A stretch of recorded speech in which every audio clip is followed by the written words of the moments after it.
God said, I need someone strong enough that at the end of 4 years can watch us walk across the stage with a heavy heart and a bright smile, knowing that they have prepared us for what lies ahead. So God made an ag teacher.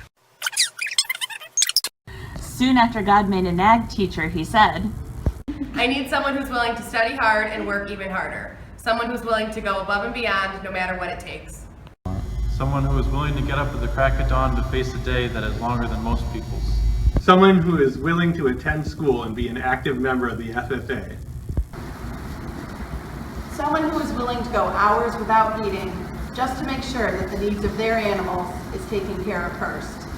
Someone who would go to CDE practices, attend school sports and activities, and manage an SAE, all while keeping a positive attitude. Someone who's always willing to stand up for their beliefs by being a leader in their home and communities. Someone who is able to lead their 4-year family, face the world head on, all while never forgetting about those who taught them and the memories they made along the way. And so God made an ag student. Hey Mr. B, remember that time when we were in Yellowstone and we went into snow thigh high and I was fuming mad? Hey Mrs. Maniac, remember the time you asked us to put together a presentation of our dream wedding flowers?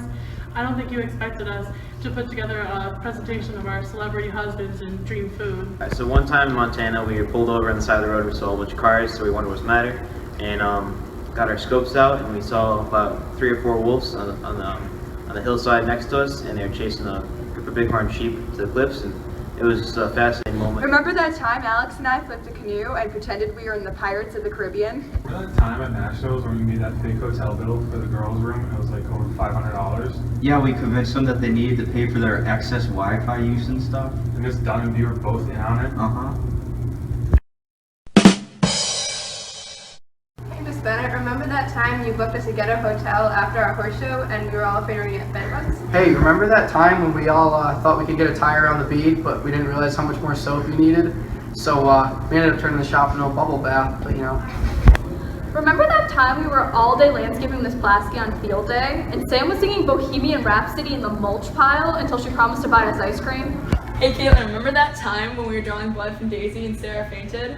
Oh yeah, Miss Bennett tried to save her and ended up face planting. I remember the time when we got Shelby in our group to cut open a squirrel and instead of gently slicing it, she stabbed it right through the center like we weren't supposed to. And so we had to casually drain the squirrel into the garbage pail. Hey Miss Dunn, remember that time we practiced for like 7 million hours a day before Big E? And we couldn't pull it together because we're dorkwads? Because laughing is involuntary. So we did dog daycare all year and the dogs used to get out all the time. At this one time, Penny and Kemba got out and I had to chase them down to the lower soccer field and around the tennis courts like 5 times. Yo, Mr. B, you remember that one time, probably I don't even know when it was, but it was open house and Will Colliver comes out with that snake and he's like running at you and you scream like a little girl and you guys are just running around the ag going like crazy? That was funny. Jesse, you remember that time you ran the tractor to the garage door? I've never heard Mr. Roll yell so loud. Jimmy, say a memory, something you remember. I don't really remember much. Say